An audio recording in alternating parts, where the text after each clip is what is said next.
हूँ, इसके एग्जाम्पल के थ्रू मैं तुम लोगों को बताता हूँ। जब हम कभी मार्केट जाते हैं, जब हम कभी मार्केट गए और मार्केट में एक सिंपल सा एग्जांपल लेके मैं तुम लोगों को चलता हूँ कि हम एक वेजिटेबल मार्केट जाते हैं और हम उसको बोलते हैं कि भैया कुछ भी हमें 1 kg ऑफ वेजिटेबल प्रोवाइड करें, कुछ भी वेजिटेबल खरीदते हैं 1 kg के अमाउंट में। 1 kg that means 1000 of gram. Suppose करते हैं हम कि 1000 ऑफ ग्राम हमने कोई भी वेजिटेबल परचेज करा, ओके। उसके बाद में हमें जो वेजिटेबल सेलर है उस पर कहीं ना कहीं इनडायरेक्ट वे में डाउट होता है कि भाई ये ऐसे कैसे पॉसिबल, मतलब कहीं इसने हमें कुछ कम अमाउंट, कुछ कम क्वांटिटी में तो नहीं दे दिया है। तो उस केस में हम क्या करेंगे? उस केस में हम किसी अनदर जो भी हमारा वेट मेजरमेंट का इंस्ट्रूमेंट होगा उस पर जाके हम उसको मेजर करते हैं digitally, and we found it कि वो 900 ग्राम का अमाउंट वहां पर शो कर रहा है उसी सेम वेजिटेबल के लिए। तो इसमें सिंपल से एक बच्चा भी यहाँ पे बता देगा कि भाई अगर उसने हमको उसने जो वेजिटेबल सेलर है उसने हमें, उसकी वजह से हमें कितना लॉस हुआ। एक तरीके से मैं बात करूं तो 100 ग्राम जो यहाँ पर ये शो कर रहा है, तो अगर मैं इस 100 ग्राम को डिफाइन करना चाहूं तो ये एक तरीके की एरर ही कहलाएगी, जो कि उस वेजिटेबल सेलर की वजह से हमें झेलने को मतलब हमें उसका नुकसान हुआ है कि एक तरीके से। तो ये क्या उसने जानबूझ के गलती करी, या फिर उसके इंस्ट्रूमेंट में कुछ प्रॉब्लम थी, या फिर और किसी तरीके की कोई समस्या थी? तो उन सब चीजों के लिए हम टाइप्स ऑफ एरर्स के बारे में जब स्टडी करेंगे, बेसिकली हम समझ गए। मतलब एक हमारे पास ट्रू वैल्यू थी, एक हमारे पास ट्रू वैल्यू थी, इसको अगर मैं 1000 ग्राम को नाम दूं तो ये हमारे पास ट्रू वैल्यू थी जो अमाउंट हमें परचेज करना था, ओके। और ये 900 ग्राम जो वैल्यू थी ये मेजर्ड वैल्यू थी, जो वेजिटेबल जो सेलर था उसने हमें 900 ग्राम क्या करके दिया, मेजर करके दिया। तो ये हमारी मेजर्ड वैल्यू थी। तो अगर बेसिकली मैं अब कहने के लिए यहीं पे मैं डिफाइन कर सकता हूं कि भाई एरर क्या है अपने आप में, लेकिन वो एक पर्टिकुलर कैटेगरी में जाएगी जिसको हम नाम देंगे एब्सोल्यूट एरर, तो वो मैं बाद में ही डिस्कस करूंगा। यहां पे सिंपली बात करता हूं कि ट्रू वैल्यू और मेजर्ड वैल्यू के बीच का जो डिफरेंस है वो एक तरीके की एरर है। एब्सोल्यूट एरर है, बाद में बात करूंगा। मतलब यहां पे वो क्या है, एक एरर है। इसके बहुत सारे एग्जांपल्स हो सकते हैं, बट उससे पहले कुछ बेसिक एरर हमें पता चल गया कि error is basically the difference between true value and measured value, true value and measured value. और एक्सपेरिमेंट भी परफॉर्म करते हैं, वो सब चीजें हम बाद में देखेंगे, ओके। चलो लेट इट बी। तो ये और केवल वेजिटेबल सेलर की ही यहाँ पर एग्जांपल दिया गया है, और भी बहुत सारे एग्जांपल्स हो सकते हैं, ठीक है। हम कहीं पर भी, और ये उसकी गलती नहीं थी, उसने हो सकता है कि यहाँ पे हमें बहुत बार एक्स्ट्रा भी प्रोवाइड करा हो, that is also a kind of error. Suppose करो यहीं पर एक एग्जांपल लेते हैं कि वो 1000 ग्राम की जगह हमें 1200 ग्राम दे देता। सपोज कर लेते हैं कि 1200 ग्राम अगर वो हमें दे देता, तो इन दैट केस, उस केस में भी हमारे पास जो पर्टिकुलर एरर होता वो 200 ग्राम होता। अब 200 ग्राम पॉजिटिव एरर होता है at that time. Positive error मतलब कि हमें कुछ एक्स्ट्रा मिल गया होता, तो ये भी एक तरीके की एरर ही है। वो सब हम डिस्कस करेंगे जब हम एरर्स को डिटेल में पढ़ेंगे, ओके। तो नेक्स्ट मैं तुम लोगों को टाइप्स ऑफ एरर तुम्हारे साथ डिस्कस करूंगा, टाइप्स ऑफ एरर्स के बारे में डिस्कस करेंगे। तो सबसे पहले हमें एक ऊपर हम एक सीधा सा फॉर्मूला लिख लेते हैं बच्चों को समझाने के लिए कि भाई जो एरर है वो अपने आप में रिजल्ट है एक true value minus measured value, minus measured value. तो ये मेरे को पता चल गया, इसको हम सबसे ऊपर रखेंगे, इस चैप्टर में सबसे टॉप पे रखेंगे। जब भी हम देखते रहेंगे तो हमें समझ में आता रहेगा कि भाई ट्रू वैल्यू और मेजर्ड वैल्यू का जो डिफरेंस होता है वो एरर होता है, ओके। नाउ जब इसके टाइप्स भी डिस्कस करते हैं कि भाई एरर्स बेसिकली कितने टाइप्स के होते हैं।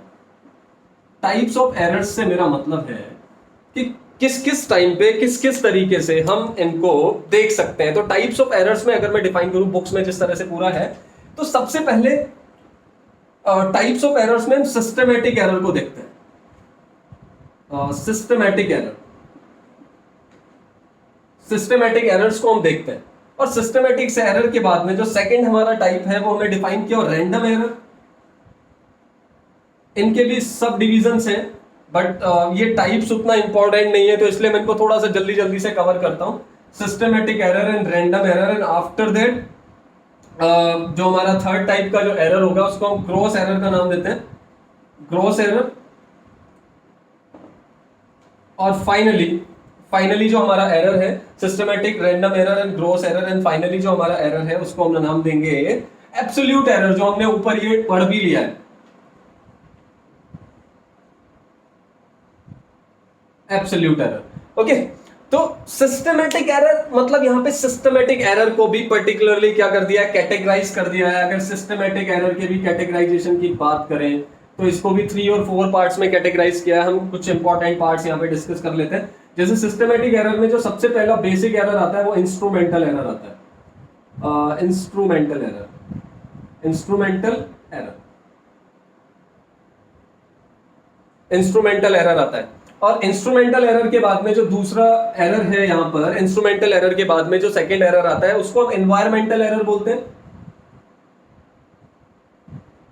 अभी एक एक करके इनको डिस्कस करेंगे। एनवायरमेंटल एरर, और एनवायरमेंटल एरर के बाद में जो हमारा एरर है उसको हम एरर ड्यू टू ऑब्जर्वेशन, मतलब जब ऑब्जर्वर की वजह से, जब ऑब्जर्वर की वजह से होने वाली जो एरर होती है उसके बारे में भी स्टडी करेंगे। एरर ड्यू टू ऑब्जर्वेशन, इसको रॉन्ग ऑब्जर्वेशन भी हम बोलते हैं कि error due to wrong observation, की कभी कभी हम गलत ऑब्जर्व कर लेते हैं तो रिजल्ट चेंज हो जाता है। तो एरर ड्यू टू ऑब्जर्वेशन, एक एक करके डिस्कस करेंगे, बहुत जल्दी फिनिश कर देंगे। ओके, और एब्सोल्यूट एरर का फॉर्मूला हमें पता ही है, डायरेक्ट लिख देते हैं भाई यहां पर true value minus measured value, measured value. याद रखना बच्चों, ये वाला जो फॉर्मूला है ये तो हमें इंपॉर्टेंट रहना ही रहना सब जगह, मतलब आने वाले टाइम पे जो हम इस्तेमाल करने वाले हैं वो यही इस्तेमाल करने वाले हैं, ठीक है। ओके, तो सिस्टमैटिक एरर, जितने भी सिस्टम के पार्ट हैं, सिस्टम के part while be performing an experiment, हम कोई एक्सपेरिमेंट परफॉर्म करते हैं या फिर हम कोई मेजरमेंट करते हैं कहीं पर भी, तो बेसिकली हमारे पास कुछ सिस्टम, एक पर्टिकुलर सिस्टम के जो अलग अलग पार्ट हैं, लाइक इंस्ट्रूमेंट। सपोज करो हम कोई वर्नियर कैलिपर का एक्सपेरिमेंट कर रहे हैं, या फिर हम स्क्रू गेज का एक्सपेरिमेंट करते हैं, या फिर लेंस का कोई एक्सपेरिमेंट करते हैं, तो उन सब एक्सपेरिमेंट्स में सिर्फ हमारी एप्लीकेशन है जो हम लैब में अपनी परफॉर्म करते हैं अलग अलग एक्सपेरिमेंट्स। तो सपोज करो एक हमारे पास कोई एक सिंपल से सबसे सिंपल एग्जांपल लेके चलता हूं, बाकी तो एग्जांपल्स तो काफी सारे हो सकते हैं। Instrumental error mean while 12th class 10th class में हमने एक्सपेरिमेंट परफॉर्म करे होंगे। 10th क्लास में सपोज करो हम रिफ्रैक्टिव इंडेक्स का कोई एक्सपेरिमेंट कैलकुलेट कर रहे हमने किया था, और गलती से जो रिफ्रैक्टिव इंडेक्स का एक्सपेरिमेंट निकालते इस टाइम पर हम एक स्लैब का इस्तेमाल करते हैं या फिर प्रिज्म का इस्तेमाल करते हैं, प्रिज्म या फिर जो हमारे पास स्लैब होता है। तो सपोज करो प्रिज्म की एजेस अगर ब्रेक हो गई, टूट गई एक तरीके से, तो हो सकता है कि कहीं ना कहीं वो हमें कुछ गलत रीडिंग्स, उस केस में हमें उस पर्टिकुलर मटेरियल के केस में अगर वो कहीं से ब्रेक हो गया तो एक मॉडली की कुछ ना कुछ हमें गलत उसके रिजल्ट्स देखने को मिल सकते हैं। ओके, चलो ये तो एकदम थोड़ा लैब वाला एग्जांपल हो गया, इसको बिल्कुल बेसिक एग्जांपल से समझते हैं, बिल्कुल बेसिक एग्जांपल से। एक मिल्कमैन के एग्जांपल से समझते हैं। एक जो मिल्क वेंडर्स हैं जो कि हमें मिल्क प्रोवाइड करते हैं, सपोज करते हैं कि उनके पास एक कंटेनर है जो कि 1 लीटर का कंटेनर है। इस तरीके से मैं यहाँ पे तुम्हें समझाने की कोशिश कर रहा हूँ बच्चों। 1 लीटर का एक कंटेनर है और उसकी शेप कुछ इस तरीके की है। इसमें ये मेजरमेंट के लिए पूरे के पूरे रिजल्ट दे रखे हैं, इस तरीके से स्केल है, और ये 1 लीटर का है।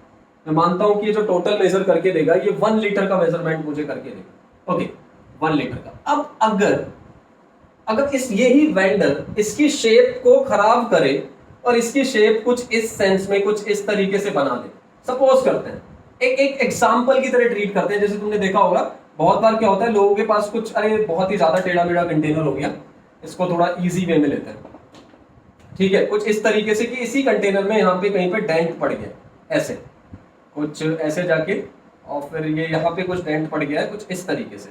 ओके, तो अब एक सिंपल सी ओपिनियन हमारे पास आती है कि स्केल अभी भी वैसा ही है, सब कुछ सेम है, बट क्या एट दैट टाइम ये नंबर्स में तो 1 लीटर है, इसका साइज भी थोड़ा कम हो गया। साइज कम मत करो बच्चों, साइज कम करने में प्रॉब्लम आ जाएगी, कहेंगे सर यहाँ पे तो साइज ही कम हो गया है। साइज कम नहीं हुआ है, उसका साइज उतना ही है ऊपर वाले की तरह ही, ठीक है, बस उसका जो है एक तरीके से शेप चेंज हुआ है। तो शेप चेंज होने पे ये जो शेप चेंज हुआ है तो इसकी वजह से कहीं ना कहीं ये 1 लीटर वॉल्यूम एक्यूपाई न करके थोड़ा इसमें जो वॉल्यूम होगा वो इसका वॉल्यूम कम हो जाएगा, बिकॉज इसने कम वॉल्यूम को कवर किया हुआ है। तो जिसकी वजह से होगा क्या, जिसकी वजह से सिंपली ये होगा कि ये इंस्ट्रूमेंट में एरर होने की वजह से हमारे ओवरऑल रिजल्ट में एरर आएगी। तो इस तरीके की जो बेसिक एरर है वो इंस्ट्रूमेंटल एरर कहलाती है। जैसे अब तुम लोगों ने 9th क्लास में स्टडी किया होगा, zero error in vernier scale and zero error in screw gauge, that means वहां पे पढ़ा है। तो इंस्ट्रूमेंट में खराब होने की वजह से होने वाली एरर को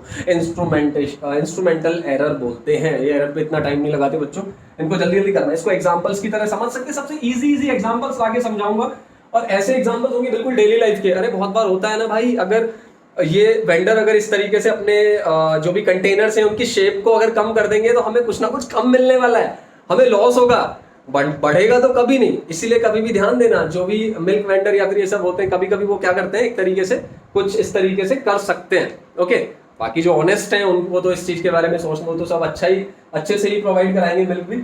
ओके चलो नेक्स्ट करते हैं environmental error. Okay, all time situation एक जैसी नहीं होती। Situation in the sense while we performing an experiment, suppose करते हैं what is the weather condition. Suppose करो एक हाईली सेंसिटिव एक्सपेरिमेंट हम परफॉर्म करते हैं एंड वी ऑब्जर्व इट कि उसका एक स्पेसिफाइड टेम्परेचर था कि हमें वो एक्सपेरिमेंट 20 डिग्री पर परफॉर्म करना था, 20 डिग्री सेल्सियस पर परफॉर्म करना था। बट अनफॉर्चुनेटली जब टेम्परेचर इंक्रीजेस, हीट बहुत ज्यादा हो जाती है। सपोज बहुत सारे एक्सपेरिमेंट करते हैं बच्चों, वायर कभी कभी गर्म हो जाती है, तो उसकी जिसकी वजह से उसका टेम्परेचर इंक्रीज होता है, तो रेजिस्टेंस बढ़ जाता है। बहुत बड़ी बड़ी बातें हैं, ठीक है। फिर भी हम एक छोटी सी बात करेंगे कि भाई अगर हमने एक पर्टिकुलर 20 डिग्री पर कोई एक्सपेरिमेंट सुटेबल है, पर 20 डिग्री पर नहीं हो पाता है, और 20 डिग्री से टेम्परेचर क्या हो जाता है, उस रूम का टेम्परेचर या उस लैब का टेम्परेचर बढ़ जाता है, ये पर्टिकुलरली उस इंस्ट्रूमेंट का टेम्परेचर बढ़ जाता है।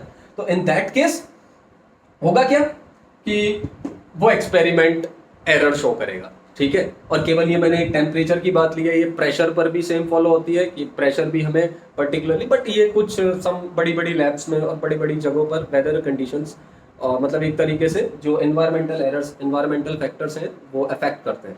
अफेक्ट तो सब जगह पर करते हैं, बट बेसिकली हम ये भी एक मेन रोल प्ले करता है एनवायरमेंट से होने वाली एरर। मतलब अब इसको अगर मैं बेसिकली काम दूँ, इसको बेसिकली अगर नाम दें तो एनवायरनमेंट में जितने भी हमारे टेम्परेचर, प्रेशर, इन सब चीज़ों में होने वाले चेंजेस की वजह से जो एरर आ सकती है हमारे एक्सपेरिमेंट में, उस तरीके की एरर। Is that clear? तो ये हमारी एनवायरमेंटल एरर हो गई। And third types of error हमने इसमें सिस्टमैटिक एरर्स में समझाया हुआ है, errors due to observation. Error due to observation, okay. Error due to observation का मतलब है कि भाई while we performing an experiment, जब भी हम कोई एक्सपेरिमेंट परफॉर्म कर रहे हैं, परफॉर्म करने के बाद में बच्चों ने रीडिंग लेना स्टार्ट किया, एंड समटाइम मान लो कि हम कोई एक तरीके से सपोज करते हैं, इसको भी एग्जांपल की तरह समझो। Examples are very important. Example से समझोगे तुरंत समझ में आएगा हर चीज की, भाई what exactly error due to observation. Observation की वजह से सपोज करो, अच्छा हम लोगों ने लेंस वाला एक्सपेरिमेंट 10th क्लास में सब लोगों ने परफॉर्म किया होगा, जिन्होंने नहीं किया होगा उसके अलावा भी बताऊंगा। तो लेंस वाला एक्सपेरिमेंट परफॉर्म करते समय जब देखा होगा कि वो पैरेलैक्स एरर की बात करते हैं कि भाई लेंस में वो टिप टू टिप मिलानी होती है, दो पिंस की टिप टू टिप की वो एक साथ चलने चाहिए। तो उस एक्सपेरिमेंट में बच्चे सबसे ज्यादा गड़बड़ करते हैं। गड़बड़ क्या करते हैं कि कभी कभी उनके बीच में इस तरह का एक पैरेलैक्स शिफ्ट होता है, एक पैरेलैक्स शिफ्ट होता है, एक पैरेलैक्स शिफ्ट होता है, लेकिन वो फिर भी उसको कहते हैं कि मतलब उस पॉइंट पर भी वो बहुत बार रीडिंग ले लेते हैं, ठीक है। तो दैट मीन्स ऑब्जर्वेशन करते समय, ऑब्जर्व करते समय हमने कुछ गलत कर लिया, जो एग्जैक्टली हमें नहीं करना चाहिए था, हमने कुछ गलत कर लिया। तो इस तरीके की जो एरर है उसको हम बेसिकली बोलेंगे एरर ड्यू टू ऑब्जर्वेशन। इसका कोई और एग्जांपल्स भी हो सकते हैं, बहुत सारे एग्जांपल हो सकते हैं। तो मैंने पैरेलैक्स एरर का एक एग्जांपल बताया। सपोज करो हमारे पास एक एमीटर है या वोल्ट मीटर है, उनकी जो निडल होती है, मान लो कि वो 5.1 पे थी और गलती से हम बिल्कुल एग्जैक्टली नहीं उसको कर पाए और हमने 5.2 पे उसको कर लिया, या फिर कोई भी एक स्लाइटली एरर, तो उसको हम एरर ड्यू टू ऑब्जर्वेशन कहते हैं। आई होप तुम्हें ये सब चीजें क्लियर हुई होगी, ठीक है। तो जल्दी क्योंकि ये इतना इंपॉर्टेंट नहीं है जितना इंपॉर्टेंट एब्सोल्यूट एरर और उस पर बेस, फिर कॉम्बिनेशन ऑफ एरर्स पर बेस न्यूमेरिकल्स है ना।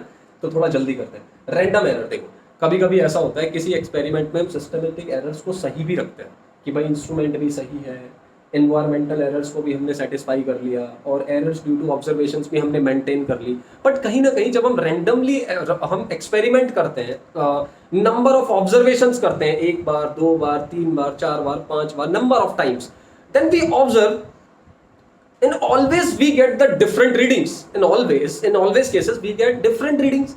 तो सब कुछ तो परफेक्टली कर रहे हैं, फिर भी बार बार कुछ रैंडम एस्पेक्ट्स की वजह से हमें डिफरेंट रीडिंग्स मिलती है। तो फिर हम उसका क्या करते हैं, एक मीन वैल्यू कैलकुलेट करते हैं। उन जितनी भी वो रैंडम्स हमारी एरर्स आई हैं उन सबका हम क्या कैलकुलेट करते हैं, एक मीन वैल्यू कैलकुलेट करते हैं। तो कंटिन्यूअसली होने वाली हर बार की होने वाली रीडिंग्स में होने वाले चेंजेस को हम रैंडम एरर्स के कैटेगरी की फॉर्म में रखते हैं। ये किन वजहों से है, ये कोई भी हो सकती है, चाहे वो इस टाइप्स की वजह हो सकती है, इनको जब हमने सेटिस्फाई कर लिया तो उसके अलावा कोई नया फैक्टर हो सकता है। Is that clear? ओके बच्चों, अगर तुम लोगों को ये सब चीजें क्लियर, इसमें किसी भी चीज में किसी भी टॉपिक में कोई डाउट होगा तो मैं तुम लोगों को बताऊंगा, तो यू कैन कमेंट में लिख के पूछ सकते हो। तो मैं डायरेक्टली तुम लोगों को उसी चीज पे वीडियो तो नहीं बनाऊंगा, बट वहीं पे मैं तुम लोगों को उस चीज को सॉल्व आउट करूंगा, ठीक है, किसी ना किसी तरीके से, किसी ना किसी वे पे, चाहे व्हाट्सएप पे या फिर किसी भी तरीके से। ओके, एंड स्पेशली ये 11th क्लास के बच्चों के लिए जो है, तो उनके बेसिक से स्टार्ट है, मतलब एरर से स्टार्ट करा के कंटिन्यूअसली एरर से थोड़ा आगे की तरफ जाएंगे, एरर के बाद नेक्स्ट काइनेमेटिक्स से स्टार्ट करेंगे, कहीं ना कहीं कंटिन्यूअसली हम इसको रखेंगे। ओके, नाउ रैंडम एरर और फिर ग्रोस एरर, एक लास्ट एरर है, इसको क्या छोड़ना है ना। तो ग्रोस एरर का अपने आप में मतलब है कि भाई due to carelessness of observer, बच्चा जल्दबाजी में है, लैब के अंदर है, लैब के अंदर जल्दबाजी का मतलब समझते हो कि सर मतलब मुझे वहां जाना है, ये करना है, बहुत सारी, ये तो चलो इस छोटे लेवल पे समझते हैं कि स्कूल के अंदर क्या होता है।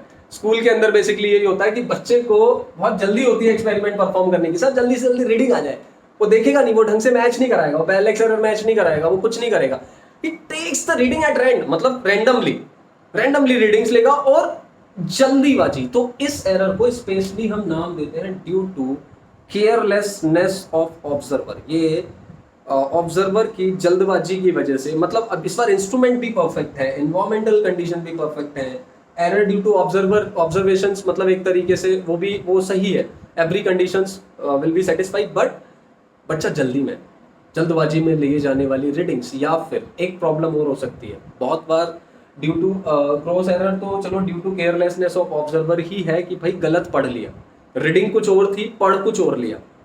ओके, तो that kinds of errors comes under the category of gross error. इसको लिख सकते हो यहाँ पर, due to carelessness of observer. बच्चों देखो, मेरे बोलने पे ही लिख लिया करो, एक्चुअली मेरी राइटिंग को लेकर बहुत ज़्यादा फैक्टर है, मैं खुद ही ज़्यादा इस चीज़ से परेशान हूँ, बट मैं इसको थोड़ा इंप्रूव करूँगा। ओके, और नेक्स्ट वीडियोज़ में मैं इसको इंप्रूव करने की कोशिश करूँगा। ओके, चलो let it be finished, I hope. अब हम एब्सोल्यूट एरर पर डिस्कशन कर सकते हैं। एक बार मैं इसको अगेन थोड़ा सा रिपीट करके जल्दी बताता हूँ, मोटी बातें, बिल्कुल फिनिशिंग बातें, ठीक है। टाइप्स ऑफ एरर में सिस्टमैटिक एरर, सिस्टम में जितने भी पार्ट है, हम तुम हमारा इंस्ट्रूमेंट और हमें जो भी बताने वाले सब कोई एक्सपेरिमेंट परफॉर्म करने में जितने भी फैक्टर्स प्ले करते हैं, तो वो सारे के सारे हमारे सिस्टमैटिक एरर के फॉर्म में आते हैं, जिसमें कि उसके टाइप्स मैंने डिफाइन करे, instrument error, environmental error and error due to observation. Instrument में कमी होने की वजह से, okay, environmental factors like temperature, pressures में कमी होने की, डिफरेंट होने की वजह से, and error due to observation. Error due to observation का मतलब हम समझ गए होंगे, एरर ड्यू टू ऑब्जर्वेशन का मतलब है कि भाई ऑब्जर्वेशन लेते समय हमसे कुछ गलती हुई है। ओके, नाउ रैंडम एरर मैंने बताया कि रैंडम एरर में मैंने तुम लोगों को बताया कि भाई एक्सपेरिमेंट में बाकी सब चीज़ें बहुत बार सेटिस्फाई भी हो जाती हैं, बट फिर भी अगेन एंड अगेन हमारी कुछ एरर्स किसी फैक्टर्स की वजह से आती रहती हैं, जिनको हमने नाम दिया है रैंडम एरर। और फिर उसके लिए हम क्या करते हैं, मीन वैल्यू कैलकुलेट करते हैं, जितना भी हमारा, जितनी भी, मान लो हमने कोई एक्सपेरिमेंट परफॉर्म करा है, एक बार उसकी वैल्यू आई है 20, एक बार ये 20.5, एक बार 23, तो 26, तो उन सब का हमने एक एवरेज निकाला, तो वो एवरेज हमारा पूरा एक कंप्लीट पर हम बोलेंगे कि ये जो है मेन वैल्यू है, जो उसका मेन कैलकुलेट हो गया। अभी पढ़ेंगे मीन एब्सोल्यूट एरर पढ़ेंगे नीचे। ओके, फिर उसके बाद में ग्रोस एरर हमने पढ़ा, तो ग्रोस एरर में हमने due to carelessness of observer. Okay, अभी इस चीज के बारे में डिस्कस किया था, एंड एब्सोल्यूट एरर अब हम पढ़ने वाले हैं। ओके बच्चों, तो लेट इट बी फिनिश्ड, इसको मैं यहीं पे कंप्लीट करता हूँ। जिसको नोट करना था स्क्रीनशॉट ले लिया करो बच्चों, बीच बीच में ये चीजें तुम नोट कर सकते हो, नोट करने में कोई भी बुराई नहीं है, ठीक है। और ये शॉर्ट में ही सारी की सारी चीज़ें बताई जा रही हैं, ठीक है। ओके, तो टाइप्स ऑफ एरर उतना नहीं था, बट अब जो आने वाला है वो ज़्यादा इंपॉर्टेंट है। अब जो आने वाला है वो ज़्यादा इंपॉर्टेंट है, मतलब ये सब फैक्टर्स हैं कि भाई न्यूमेरिकल्स कैसे होंगे सर, एरर्स पर बेस्ड न्यूमेरिकल्स भी बनते हैं, एरर पर काफ़ी कुछ है। तो सबसे पहले तो हम एब्सोल्यूट एरर को इस तरीके से ध्यान रखेंगे, एब्सोल्यूट एरर हम याद रखेंगे, absolute error is equal to जो होगा हमारा true value minus observe value और मेजर्ड वैल्यू। ओके, ना इसको रिप्रेजेंट कर सकते हैं किसी भी चीज से, वो अभी करेंगे जब हम एक तरीके से बेसिकली कॉम्बिनेशन ऑफ एरर्स के बारे में समझ लेंगे। बाकी ये चीज़ तो हम समझ चुके हैं कि हमें एरर कैसे निकालनी है। सपोज करते हैं, सपोज एक एग्जांपल के थ्रू बताता हूँ कि भाई टीचर ने एक लेंस है जिसकी ट्रू वैल्यू कैलकुलेट करी है किसी तरीके से अपने मेथड से। उसने बताया कि बच्चों 10 centimetre is the true value of that particular lens, की 10 सेंटीमीटर की फोकल लेंथ है इस लेंस की। But while students performing that experiment and most of the students found we get 9.5, 9.6, 9.7 and we get different kinds of reading and some of them जो ज़्यादा होशियार होते हैं उनकी 10 भी आ जाती है, वो 10 ही रीडिंग दिखाते हैं सर, 10 पूरी रीडिंग आ गई, बट एक्चुअल में ऐसा होता नहीं है। तो अगर ट्रू वैल्यू की बात करें तो जो 10 है जो परफेक्टली मेजर करके बताई गई वैल्यू है, और उसी के साथ में अगर बच्चों का जो मेजर्ड वैल्यू है, अगर हम बात करें एक एक्सपेरिमेंट में परफेक्टली जो आ रहा है, मान लो वो 9.5 आ रहा है, तो उस एक्सपेरिमेंट में हम एक सिंगल मेजरमेंट के लिए हम कहेंगे कि 0.5 की जो है एरर है, ठीक है, 0.5 की जो है एरर है। ओके, तो अब ये ज़्यादा है कम है, इसको अभी प्लस माइनस की फॉर्म में ये सब चीज़ें अभी बताई जाएंगी। ओके, कि एरर को लिखते कैसे हैं वो सब चीज़ें अभी मैं इसमें समझाऊंगा कि एरर को लिखते कैसे हैं। ओके बच्चों, कि एरर को लिखते कैसे हैं ये चीज मैं समझाऊंगा। ओके, चलो तो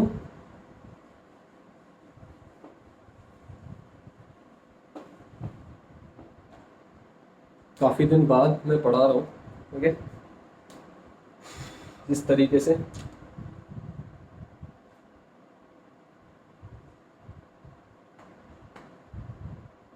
ओके, अभी यहीं पे ऑफ कर रहा हूँ मैं, इस लेक्चर को यहीं पे ख़त्म करता हूँ। एक नेक्स्ट लेक्चर इसके बाद सेम कंटिन्यू करूँगा अभी इवनिंग में 1-2 घंटे बाद।